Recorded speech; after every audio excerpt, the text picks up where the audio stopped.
vuelta a su programa Criterios, hoy con el colega diputado Alfonso Marquina, larense. Alfonso, dejamos una pregunta en el aire. El discurso del presidente que lo hizo ante el TCJ por estar la Asamblea Nacional en desacato. Dentro de todos esos aspectos que el presidente planteó, salud, educación, vivienda, seguridad, en fin, toda una cantidad de aspectos, bueno, ¿cuál es tu valoración con relación a eso? Mira, yo creo que más bien son todas las cosas que no dijo el presidente de la República.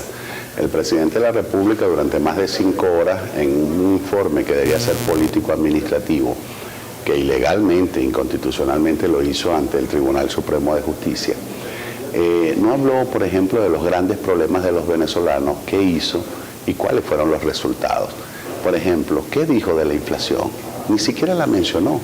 Y ese es el problema que más golpea a la familia venezolana cuando ve cómo cada día las políticas del gobierno de Nicolás Maduro, a pesar de que decrete aumentos salariales, se sigue perdiendo el poder adquisitivo. Con relación a los aumentos los aumentos salariales, mientras no se tomen los ajustes estructurales en la economía, terminan siendo como que un incentivo a la inflación. Es decir, mientras no haya una disciplina fiscal, mientras no se acabe el financiamiento monetario, mientras no se eliminen todos estos controles que lo que han generado distorsiones en la economía venezolana, el aumento salarial resulta ser como una especie de que tú pretendas apagar el fuego echándole gasolina.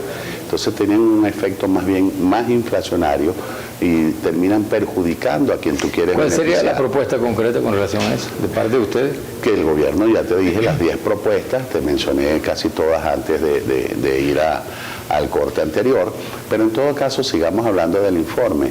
No solamente no dijo nada de la inflación, no dijo nada de la escasez. Bueno, pero aquí hay unos elementos... ¿Cómo, presidente, por qué no me habló de cuál ha sido el incentivo a la producción nacional? ¿Cómo va a seguir el presidente de la República diciendo que para acabar con la escasez, la implementación de los CLAT es la solución? Cuando esa es la distribución de la pobreza, de la miseria, esa es la distribución de la escasez. La escasez de cambio, por ejemplo, no es la solución, pero no es la solución a la escasez. Para acabar con la escasez hay que producir. Pero además, fíjate tú las cifras que presenta el presidente. Habla que los CLAT distribuyeron 351.000 toneladas de alimentos. 351.000 toneladas de alimentos es el consumo normal del país en 11 días. Pero resulta, señor presidente, que el año trae 365 días y los venezolanos tienen que comer 3 veces al día. El presidente de la República dice que eso fue un éxito, pero yo les decía en mi discurso en la Cámara el día martes que hace 3 años, en el año 2013, el exministro Félix Osorio hablaba de la distribución de 3,5 millones de toneladas de alimento. Entonces, 4 años después, los venezolanos no tienen sino la posibilidad de acceder al 10% de lo que se invirtió. Pero de todas formas es un mecanismo, los CLAP evidentemente, pues de facilitar pues a las personas alimentos subsidiados realmente, ¿no? Porque por la inflación tan bárbara que tienen los alimentos, y eso en definitiva contribuye que el subsidio a que las personas de menor ingreso puedan... Mira, el subsidio cuando es utilizado a través de, llevado a la moneda, al tipo de cambio, cuando son subsidios a los productos, terminan siendo focos de corrupción. ¿A quién subsidias tú? Yo subsidiaría directamente a cada venezolano con nombre y apellido y cédula de identidad. Y permitiría... Esa es una tarjeta que está planteando ahorita y permitiría, ¿no? Pero sin discriminación política, sin exclusión, Germán. Yo veía los programas sociales del pasado, yo no tenía militancia política, a mí me llegaba el vaso de leche escolar, a mí me llegaban ¿cómo se llama? Los bolsos con los uniformes, lo que llamaban el programa Negra Matea. A nosotros nos llegaban los subsidios directos y ahí nos estaban preguntando, tú eres ADECO, tú eres copellano. Entonces no puede ser que se pretenda utilizar. Y fíjate tú cómo terminan siendo focos de corrupción. Por ejemplo, tú recuerdas el caso, debes conocerlo, que ocurrió en Carora, en tu pueblo. Ahí se le quitó más de 20 millones de bolívares a las personas, sobre todo gente humilde, porque le iban a llegar los CLAT y no le llegó.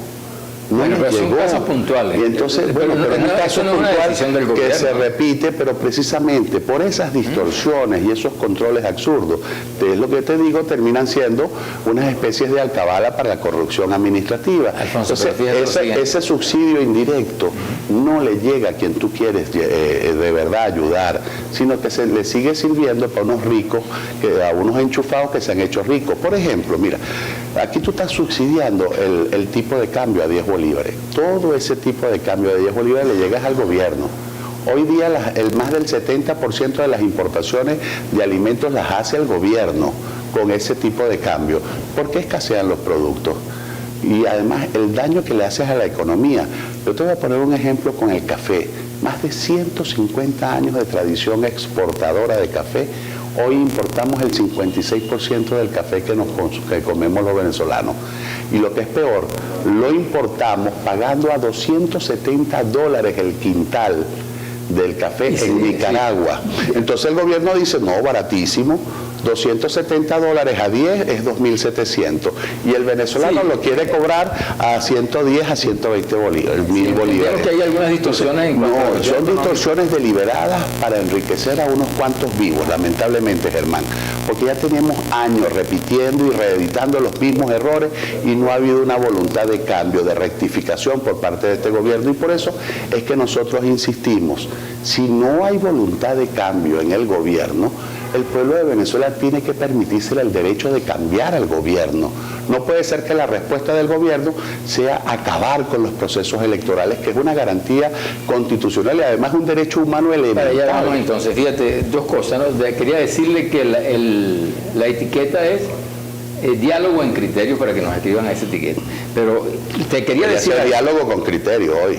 Con criterio, efectivamente. Pero fíjate, sin embargo, ese pasado que tú quieres rescatar, se agotó. Ese pasado de la Cuarta República dio como resultado que hubo un desenlace, un proceso que es precisamente que estamos viviendo hoy. Sin embargo, la gente rechazó aquel mecanismo. O sea, comparando las cosas, pues, ¿no? ¿Qué elementos, qué cosas pudieran surgir nuevas que puedan modificar o favorecer a la población? Cuando uno hace las críticas a este gobierno, no es porque uno quiere volver al pasado, ni queriendo se puede volver al pasado. Y mucho menos cuando tú tienes que reconocer que efectivamente se cometieron errores en aquel pasado. Ahora bien, eso es como cuando tú tienes una pareja estable, como es el caso tuyo, que ya tienes como 20, 30 años de casado. El día de mañana tú cometes un error y eso produce el divorcio en tu matrimonio. Créeme que tu esposa se va a acordar es del error, no de los 20 ni los 30 años de feliz matrimonio. Entonces el hecho de que en los últimos 10 años de la mal llamada Cuarta República se hayan cometido muchos errores, no significa que en su principio, en sus 25 años, 20 años iniciales, hubo grandes aciertos, hubo una movilidad social, hubo venezolanos como yo que eran hijos de pobres o hijos de obreros, nietos de obreros, que terminamos siendo profesionales universitarios y mejoramos nuestra calidad de vida.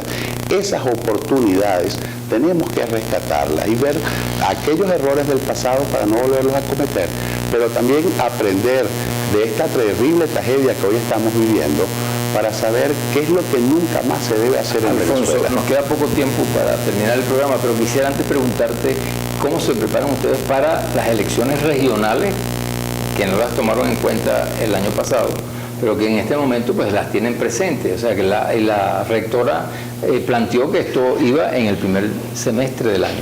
¿Cómo se preparan para eso? Germán, lo primero de eso es que no lo tomaron en cuenta. Cuando hay un mandato constitucional, yo no sabía que tú tenías que estar pidiendo que las hicieran. Yo nunca te debí a ti en 40 años anteriores pidiendo que se hicieran elecciones regionales o municipales o elecciones nacionales. Había un mandato constitucional y los órganos del poder público tienen la obligación de convocarla. ¿Por qué no la convocaron? ¿Por qué se le negó el derecho a los venezolanos con unos tribunales que no tenían ni la competencia ni la instancia, que son tribunales penales, el derecho al revocar a un gobierno? La razón es política, es un gobierno que cuando tenía apoyo popular hacía hasta uso abusivo de los procesos electorales, pero hoy que el gobierno de Nicolás Maduro, que sabe que el 80% de los venezolanos lo rechazan, están negando la posibilidad de que los venezolanos acudamos a las urnas electorales. Así que el compromiso que tenemos por delante, y yo creo que en esto, a pesar de que podamos tener algunas diferencias ideológicas, tenemos que hacer causa común en algo. Hay que recuperar el derecho al voto para que sean los venezolanos, a través del ejercicio del voto, el que decida el futuro del país. Ustedes hablan de diálogo. El mejor diálogo que pueden tener los venezolanos es que 30 millones de venezolanos acudan a las urnas electorales y decidan por voluntad soberana cuál es el futuro de Venezuela. Gracias, Alfonso. Una reflexión final del país. La reflexión es que nosotros tenemos el derecho y la obligación de utilizar todos los mecanismos constitucionales para lograr una salida pacífica. De la violencia nadie gana. Y nosotros como demócratas estaremos siempre abiertos al diálogo, pero también a ejercer la protesta, el reclamo, a expresar libremente nuestros pensamientos y procurar una Venezuela que sea forjadora del bienestar y del progreso de todos los venezolanos. Les recordamos que la etiqueta es Diálogo en Criterio. Gracias, Alfonso. A ti.